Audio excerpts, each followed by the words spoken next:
Mga igsoon ko diha ni Kristo, magisgot na usab kita sa pulong sa Ginoo. Magisgot kita laraw sa katubsanan. Kay nagaingon man sa buhat 4:12, walay kaluwasan sa lain ug walay laing pangalan ubos sa langit sa yuta nga ang tawo maluwas.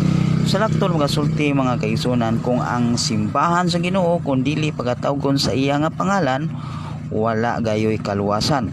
Busa kinahanglan ang simbahan sa Ginoo or ni Jesucristo magdala sa iya nga pangalan. Ang kahingpitan sa ebanghelyo ni Jesucristo gihimo aron sa pagpahinabo sa pagka-immortal sa tawo ug sa kinabuhi nga dayon.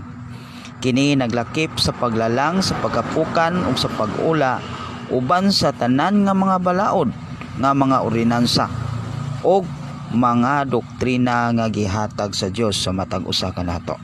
Mga kaigsuonan, kung dili usab mo abot ang kahingpitan sa ebanghelyo ni Jesucristo, wala gayoy katubsanan ug walay kaluwasan. Kung ang Bible o Biblia ray pasikaron, daghan kaayong translate. Kaya ako daghan kong Bible nga gibasa og lahi-lahi ang mga nahisulat. Og lahi pong pikas natong mga kaigsunan, lahi po ang nahisulat. Busa kinahanglan moabot ang kahingpitan sa ebanghelyo ni Jesucristo.